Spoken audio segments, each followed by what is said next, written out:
자, 7월 24일 금요일 금요 칼럼 하겠습니다. 최근 들어서요, 이 마치 대기업이 한국 최고 대기업이 대한민국이다 라는 논리가 전파되고 있습니다. 아마 삼성의 이재용 부회장이 지금 이 삼바 문제 등으로 제일모직과 삼성물산의 합병 부분, 이런 부분이 검찰이 1년 8개월 동안의 수사를 해서 그 부분을 지금 사법 처리를 하려고 하니까 지금 삼성 측에서 수사심의위원회를 요구해서 그것이 이제 중앙지검 시민위원회, 대검의 수사심의위원회까지 거쳐서 일반인 몇 사람들이 기소하지 마라, 그리고 수사도 하지 말라고 결론을 내렸습니다. 큰 일반인의 견해고 그 자문 여부와 관계없이 검찰은 그냥 수사 기소를 해서 불구속 기소해서 계속 재판까지 밀고 가겠다고 말을 하면 되는 겁니다. 수사 전문 국가사법기관이 1년 8개월 동안에 지금 조사를 해서 내린 결론입니다. 그리고 담당 부장검사도 확신을 가지고 있습니다. 그런데 한나절 몇십 장 자료 보고 잘못됐다라고 판단하는 일반 국민들. 그런데 문제는 이때 이후에 조중동 뿐만 아니라 대체로 모든 언론이 비판하는 언론은 거의 없고, 지금 삼성의 입장을 옹호하는 글들을 삼성이 어려운 경제를 살리고 있다, 이런 논리들만 쭉 전파하고 있습니다. 그런데 이런 논리들을 신문사 논설위원, 서울대 무슨 경영학 하는 교수들, 그리고 사회 저명 인사들이 이야기할 때 그것이 맞는 이야기인가 틀린 이야기인가에 대해서는 토론이 좀 되어져야 되는데, 이런 부분에 대한 토론은 전혀 되지 않고 이 논리가 그대로 대중에게 전파되고 있고, 특히 보수 진영에서는 마치 이런 부분들이 무슨 자유시장 경제의 철학처럼 박혀 있습니다. 그래서 저는 이 부분에 대해 삼성이 대한민국이다? 아닙니다. 대한민국은 피땀 흘러서 6, 7, 80년대에 이 나라를 이렇게 바로잡기 위해, 발전시키기 위해, 성장시키기 위해 애써온 한 명 한 명의 익명의 여러분들이 세운 겁니다. 자, 그 부분에 대해 제가 이야기를 좀 하겠습니다. 60년대만 해도 이 나라 돈이 없었습니다. 그래서 나라가 갖고 있는 원천적인 부가 없었어요. 재산이 없었어요. 그러니까 이 한일, 이 국교 정상화 협상하면서 일본으로부터 차관을 몇 억불 받았습니다. 뭐 차관과 그 다음에 일제시대에 대한 배상금조로 합쳐서 한 5억불 안팎 받았을 거예요. 그런데 이것이 당시 지금 보면 아무것도 아닌 돈이지만은 당시에는 대한민국을 일으키는 시드마니가 되었습니다. 지금 좌파들이 이야기하는 임시정부와 또 뭐 대한민국의 정통성이 어쩌니 하는 부분들은 현재 와서 이야기하는 것이지, 과거 임시정부는 중국 정부로부터 연 50억 이상의 6, 70억 정도 받았대요. 돈을 받으면서 유지되었고 그 돈 때문에 싸움박질까지 났던 조직입니다. 그리고 대한민국 어디에도 생산적으로 돈을 버는 조직이 없었습니다. 일본이 막대한 지금 해방이 되면서 산업시설을 남기고 갔지만은 여전히 40년대 해방 이후, 그리고 6.25 전쟁으로 인한 폐허, 그리고 50년대까지 대한민국에 어디서 부가 축적될 수 있는 수단이 없었습니다. 극히 일부의 일본의 자산을 확보한 사람들 외에는 없었어요. 자, 박정희 전 대통령이 5.16을 했지만은 대한민국에 남아있는 돈이 없었습니다. 자, 그래서 그때 보면 정부가 소수 확보한 차관이나 미국의 지원, 일본의 배상금, 차관, 그리고 일부 유대인 자본 등을 동원한 차관, 이런 부분 통해서 선별적, 차등적, 불평등 발전 전략을 구사했습니다. 그래서 그때 정부에 의해서 선별적으로 등장한 기업은 막대한 지원을 받았고, 그 선별적 지원 성장 대상에서 벗어난 기업은 그건 그대로 무너졌습니다. 동네에 간의 수공업 정도를 넘어서서 지금 오늘날 재벌의 모태가 되는 정도로 클라 그러면 당시에 정부의 지원 없이는 불가능했어요. 소비재 산업이 대부분이었고 그나마 중장비 관련 중후장대 산업이라고는 건설업이 대부분이었습니다. 그때 건설업은 국가가 전부 이 당시에 입찰 보증부터 시작해서 하자 보증, 이행 보증 등을 서줘야 건설공사 수주가 가능했습니다. 그런데 은행은 그 보증을 서줄 수 있는 한도가 정해져 있었고, 그러면 그 속에서 누구한테 보증 서주느냐가 기본적으로 그 기업을 죽이고 살리고를 좌우했습니다. 해외 수출만 해도요, 수출을 하려면 수출할 물건들을 생산해서 해야 되는데, 그러면 요즘같이 이 수출에 따르는 각종 이런 이 정권화된 시스템, 은행 구조가 없지 않았습니까? 그러면 한국에 몇 개 안 되는 은행이 수출 상품에 대해서도 보증을 써야 되는 상황이 벌어졌어요. 그러지 않습니까? 그러면 그 수출에 대한 보증도 그것이 해줄 수 있는 업체가 매우 제한되었습니다. 그래서 간의 수공업 하다가 어느 날 박정희 대통령의 전시회 때, 당시 수출 상품 전시회를 명동 소공동 일대에서 많이 열었대요. 그래서 박정희 대통령이 이 사람 좀 수출 유망하다 키워줘라 하면 큰 기업들의 은행 보증에 끼어서 해외 수출 보증을 해줌으로써 수출이 가능한 거죠. 보증이 없었다면 수출 자체도 불가능한 겁니다. 해외의 바이어가 한국의 업체가 어떻게 납품을 제대로 할 거라고 기대하고 주문을 하겠습니까? 그래서 그 모든 것들이 보증 여부였어요. 그때만 해도 일반 시장에 이 사채가 연 50%씩 될 수대였습니다.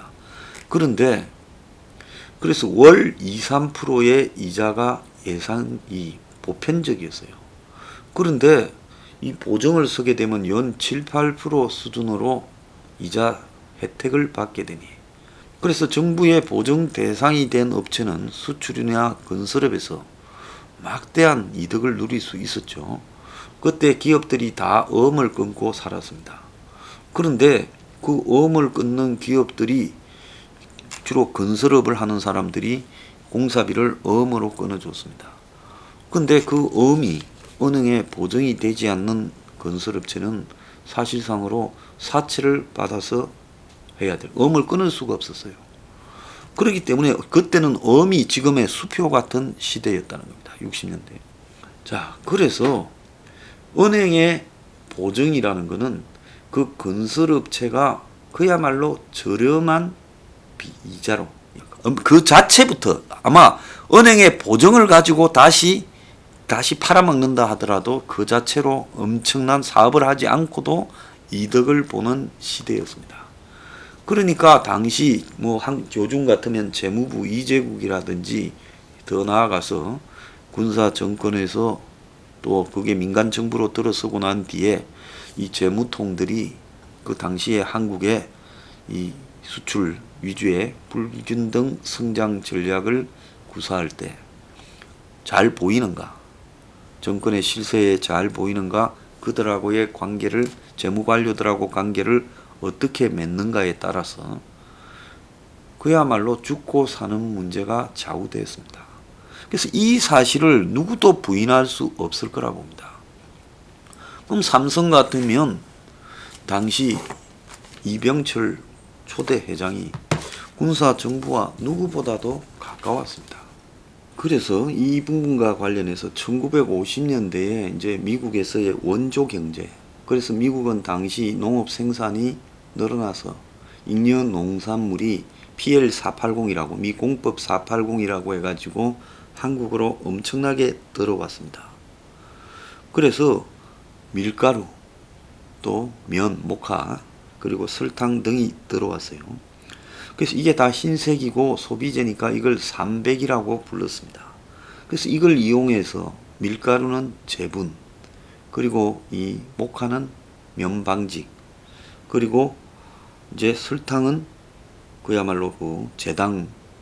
그래서 당시에 60년대, 50년대에 대한민국 초반의 주요 소비재 산업은 이게 밀가루 회사, 그리고 면 방직 회사, 그리고 설탕 제조 회사, 이런 것들이 중심이 되어서 커졌죠. 그래서 이들은 국내 시장을 몇 개 회사가 거의 독점을 했고, 투자 자금은 정부로부터 싼 이자로 받았고, 원료는 거의 공짜로 넘겨받았습니다. 그래서 이 독점을 통해 가지고 자기 자본이 별로 없이도 그런 국가를 운영하는 사람들과의 관계로 클 수 있었어요. 그건 자유당 때부터 그렇게 컸습니다. 군사정부에서도 넘어왔고요.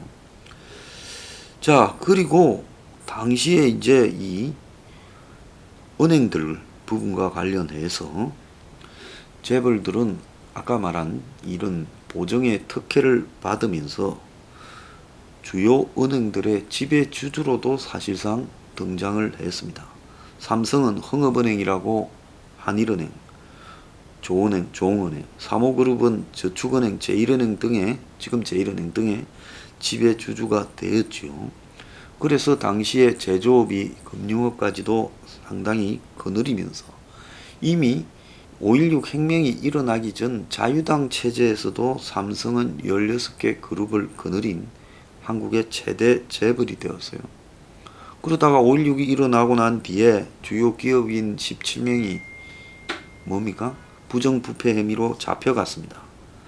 자, 여기서 이제 재산을 국가 헌납하기로 했고, 이병철 회장은 일본으로 도망을 갔고, 그리고 이제 귀국해서 박정희 의장을 만났고, 그래서 기업을 풀어주는 대신에 벌금으로 국가 위한 사업을 하겠다 해서 그렇게 하라 했죠. 그래서 이제 정경련이 조직되고, 그게 61년입니다. 초대 회장으로 이병철이 됐습니다. 그래서 이제 군사 정권이 이제 사실 군인들이니까 경제를 잘 모르고 성장을 시켜야 되고 하니까 초반에 이제 이들의 그 부패를 다 봐주면서 이제 그대로 이 기업들을 운영하게 했죠. 대신에 이제 기업이 이제 일정한 자신들이 특혜를 받은 부분을 이제 정치 자금으로 상납하기도 했습니다. 그런데 이제 3분 폭리 사건이 터졌어요. 세월이 지나니까 다 잊고 있는데요. 63년 대통령 선거에서 당시 박정희 정부가 정치 자금을 재벌들로부터 수십억 받았다. 그 대가로 설탕, 시멘트, 밀가루 세 품목의 정부 고시 가격을 풀어줘서 당시 설탕은 5배, 밀가루와 시멘트는 2~3배 올랐다. 이렇게 해서 세상이 발칵 뒤집어졌습니다.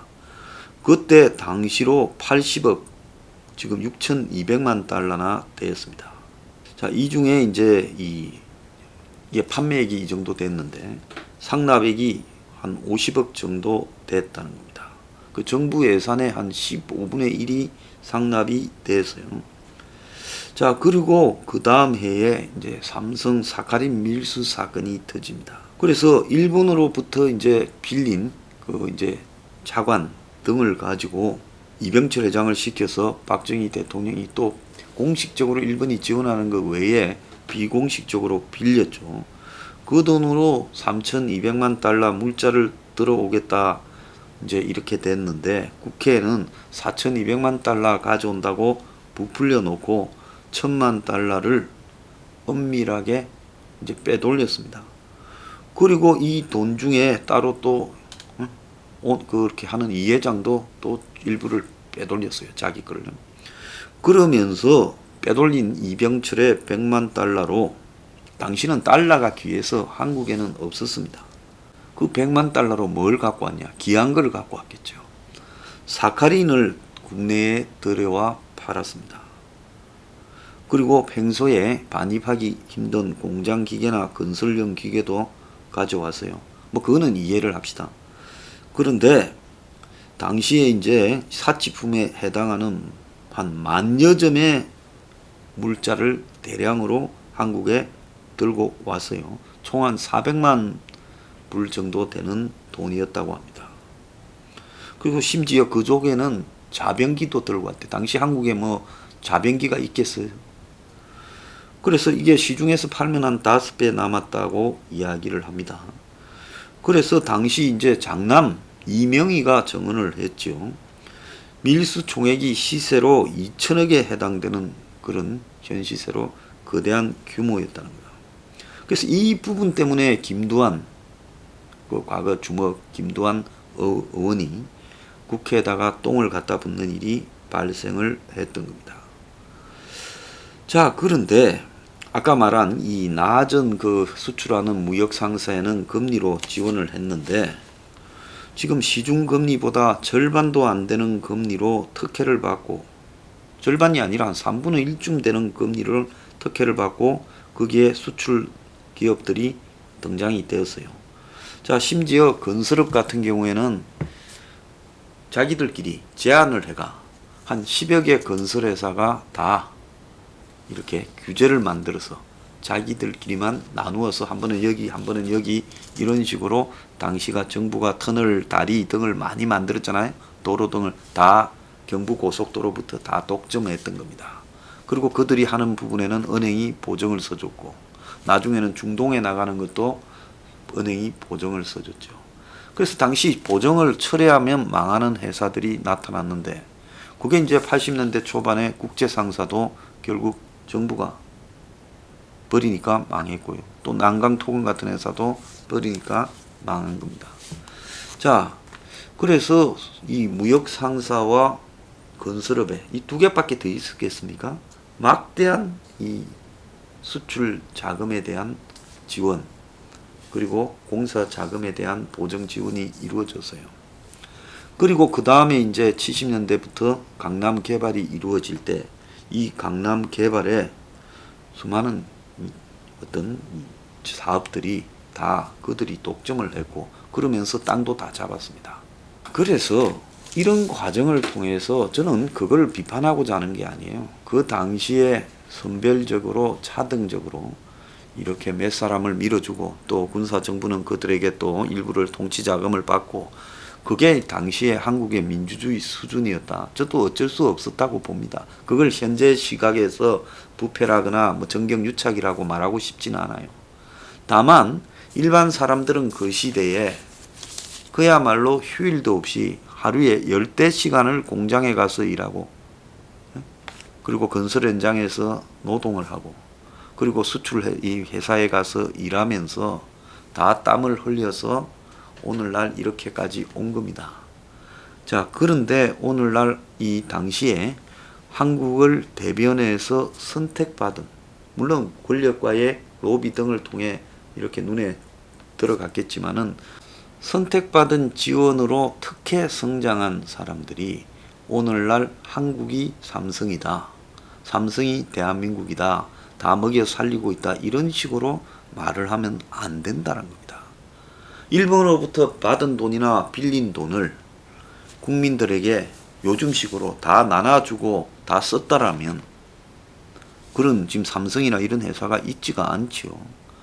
모든 부분에 국가의 제도적 지원, 또 국가의 물자적 지원, 그리고 심지어 밀수까지도 용인하고 매우 낮은 금리로 일반 사람은 돈 빌릴 때 연 한 30-40% 금리로 빌릴 때 그들은 아주 저리로 일반 사람보다 한 3-4분의 1로 은행에 지원을 받았습니다. 그러면서 정부 공사는 알아서 떨어졌고 또 각종 그들의 원료나 재료, 그 공장의 기기 등은 다 눈 감아주면서 알아서 정부에서 제공도 해주고 밀수도 눈 감아줬어요. 자, 그러면서 그 사이에 참 요즘으로 말하면 못된 짓도 좀 했습니다. 그렇지만은 그런 거를 다 눈 감아 주면서 오늘날 재벌들이 되어 왔어요. SK만 해도 한번 봅시다. 저 워커힐을 SK가 먹었지 않습니까? 저 워커힐이 박정희 정부에서 당시에 미군들이 돈 좀 쓰라고 만드는 정부가 조성한 호텔입니다. 그걸 SK에 줬지 않습니까? 자, 그런 식으로 다 재벌의 모태가 됐다는 거예요. 자, 그러는데 지금 와가지고 그 묵묵히 일한 국민들의 그걸 또 따지지도 않았죠. 그러면서 그 희생 때문에 이까지 왔는데 오늘날 우리가 잘나서 마치 우리가 엄청난 능력을 가져서 저 집안에 그 재벌 집안의 선대들이 엄청난 뛰어난 능력을 가져서 우리가 이렇게 기업을 일궈서 국민들을 먹여 살린다라고 이야기하는 게 저는 좀 가소롭다고 생각합니다. 그래서 정확하게 말하면 국민들의 희생과 그 다음에 사실 좀 문제가 있지만은 다 참아준 덕분에 재벌들이 탈법과 선별적, 차등적 혜택을 누리고 폭리를 취하면서 오늘날 재벌이 되는 모태를 이렇게 확보했고 또 강남의 많은 땅들도 확보했고 그것이 오늘날 대한민국 재벌을 이루었다는 겁니다. 그렇다면 재벌들은 국민 앞에서 우리 집안이 참 이 성장 과정에서 특혜를 봐서 이렇게 됐다. 감사하다라는 생각은 갖고 있어야죠. 우리가 잘나서 됐다라는 식으로 국민 앞에 하면 안 되는 겁니다. 그래서 삼성이 대한민국이다 이런 건방진 소리는 하지 말아야 된다. 그리고 국민들 스스로 노예가 되는 이런 이야기들은 삼가해야 된다. 저는 보고 있고요. 국민들의 희생 속에서 오늘날 이까지 왔다. 즉 삼성은 국민에게 빚을 졌다라고 이야기하는 게 맞지요. 그런데도 민주화 이후에도 대선 때마다 돈을 이렇게 줬다고 문제가 되지 않았습니까? 요즘은 보다 아주 고도의 차원으로 진화되어서 주어지겠지만은 어쨌든 이런 식으로 정경유착이 계속 지속되어 왔고 또 심지어 누구한테 얼마 주고 누구한테는 어떻게 주라고 낱낱이 지시하는 X파일까지도 나왔습니다. 그래서 50년대 때 이병철 회장이 하던 방법 그리고 심지어 80년대 후반에 이건희 회장이 하던 방법 다 비슷해요. 자, 이런 부분을 바라보면서 지금 이재용은 나은가? 이런 부분을 우리가 고민을 좀 해야 될 때다. 자, 어쩔 수 없이 상황은 인정하고 또 그 시대에 그럴 수밖에 없었다는 걸 인정합니다. 저는 이런 것을 총체적으로 부정하거나 그러지는 않습니다. 그렇지만은 말은 똑바로 해야 된다는 겁니다. 국민 때문에 이까지 왔다는 겁니다.